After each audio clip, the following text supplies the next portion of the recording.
Good morning. Some of you might be surprised that I'm reading a chapter today because you only have to read through chapter 18 for your packet. That is due Tuesday and Wednesday. They're due both days. So if you're not quite done, you still have today and tomorrow. You're going to turn it into tubs in front of the office. Your new work will not come out until after spring break week. Okay, so I'm going to have a Zoom meeting tomorrow. You should have got communication.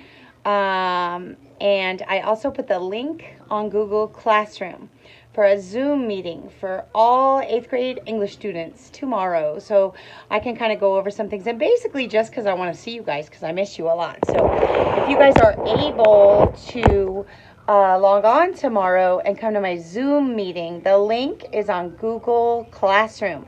And that meeting is Tuesday, the 31st at 1 p.m. And it's a video conferencing, so all of us can be on there at the same time. We're just going to try it out.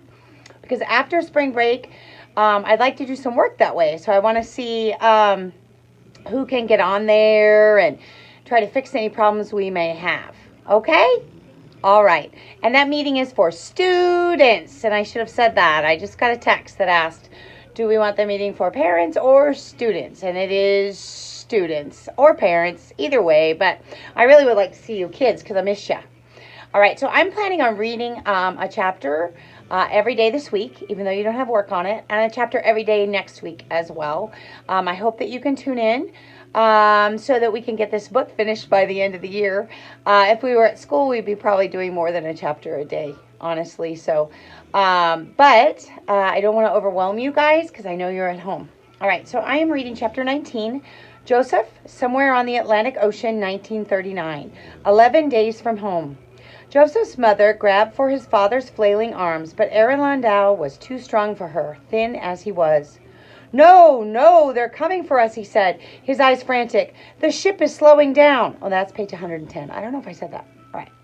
Can't you feel it? We're slowing down so they can turn us around and take us back to Germany. Joseph's father pulled his arm away and knocked over a lamp. It fell to the floor with a crash, and the light went out. Joseph, help me, his father begged. Joseph pulled himself away from the wall and tried to grab one of his father's arms while his mother went for the other. In the corner of the bed, Ruthie buried her face in Bitsy's ears and cried. No, Joseph's father cried. We have to hide. Do you hear me? We can't stay here. We have to get off this ship. Joseph grabbed his father's arm and held on tight. No, Papa, we're not turning around, Joseph said. We're slowing for a funeral at sea. Joseph's father stopped dead, but Joseph kept a tight hold on him. He hadn't wanted to tell his father about the funeral, but now it seemed the only way to calm him down. Aaron Landau's bulging, haunted eyes swept to his son. A funeral? Who died? A passenger? It was the Nazis who did it. I knew they were on board. They're after us all. He began to thrash again, more panicked than before. No, Papa, no, Joseph said. He fought to hold on to his father. It was an old man, Professor Weiler. He was sick when he came aboard. It's not the Nazis, Papa. Joseph knew all about it. Ruthie had begged him to go swimming in the pool with her and Renata and Evelyn that afternoon. But Joseph was a man now, not a boy. He was too old for kid stuff. He'd been walking the outside boardwalk on B deck instead, keeping an eye out for the man from the engine room, Scheindick, and his friends when he heard a cry from one of the cabin portholes. Peeking inside, he saw a woman with long, curly black hair and a white dress sobbing as she lay across the body of an old man. Captain Schroeder was the ship's doctor, was there too. The man in the bed was perfectly still, his mouth open and his eyes staring blankly at the ceiling. He was dead. Joseph had never seen a dead body so close up before. You there, boy! Joseph had jumped. A woman walking her little dog on the boardwalk on B deck had caught him peeping. He had sprinted away as the little dog barked at him, but not before Joseph heard the ship's doctor say that Professor Weiler had died of cancer. In his family's cabin now, a few hours later, Joseph still clung to his father's arm. Ooh, don't scratch your face. Don't touch your face. I just washed my hands, though, so it's okay. Trying to calm him down. He was an old man, and he'd been sick for a long time already, Joseph told his father. They're burying him at sea because we're too far away from Cuba. Joseph and his mother hung on to his father until Joseph's words finally got through.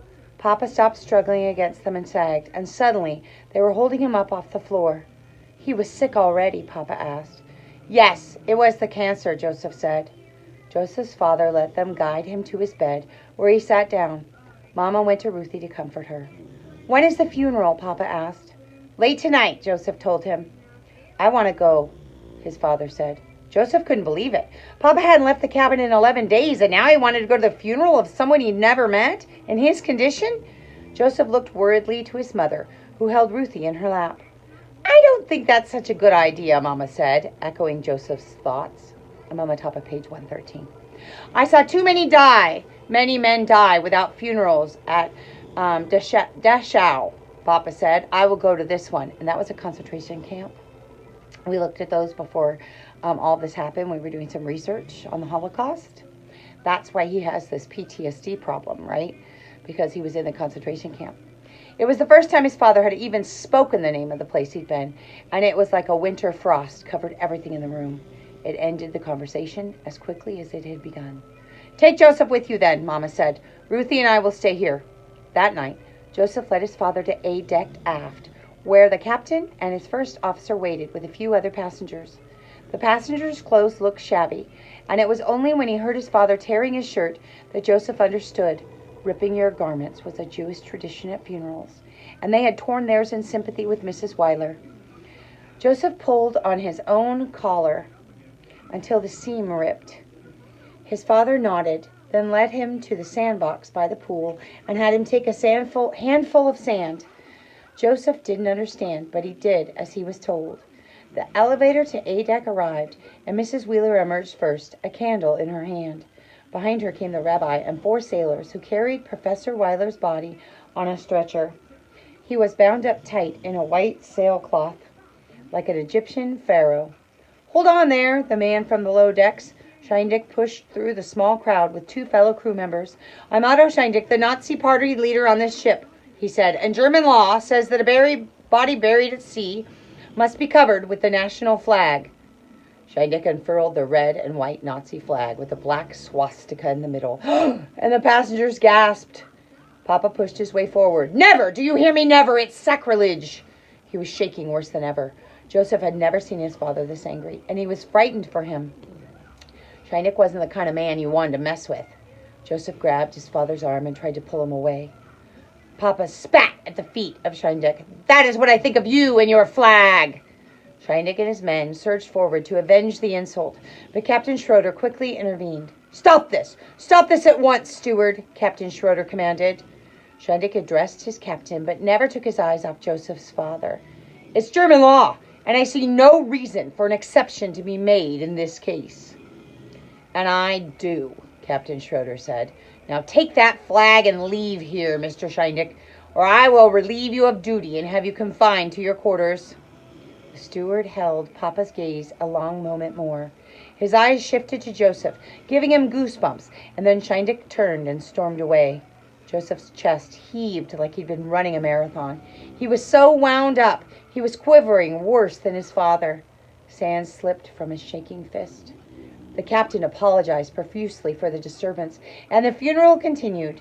The rabbi said a short prayer in Hebrew, and the sailors slid the body of Professor Weiler over the side of the ship. After a moment, there was a quiet splash, and the mourners said together, Remember, God, that we are of dust. One by one, they stepped to the rail where they released handfuls of sand. The sand Joseph's father had told him to take from the sandbox. Joseph joined his father at the rail, and they scattered their sand in the sea. Captain Schroeder and his first officer put their caps back on and saluted. They touched the brims of their hats, Joseph noticed, instead of giving the Hitler salute. Without words, the funeral service broke up. Joseph expected his father to return to their cabin right away, but instead he lingered at the rail, staring down into the dark waters of the Atlantic. What is he thinking? Joseph wondered. What happened to him at Dachau? He's now a ghost of the man he once was. At least he didn't have to be buried in the hell of the Third Reich, his father said. The ship rumbled softly, and Joseph knew the captain had restarted the engines. They were on their way to Cuba again, but how much time had they lost? That's the end of chapter 19. I hope all of you check in tomorrow. I don't know what day you're watching this, so in case you're watching it on a different day, tomorrow is Tuesday, March 31st. We're having our first Zoom meeting at 1 p.m. for you and your parents, but mostly for you, my students. But your parents are more than welcome to tune in. I'll talk to you guys later. Bye.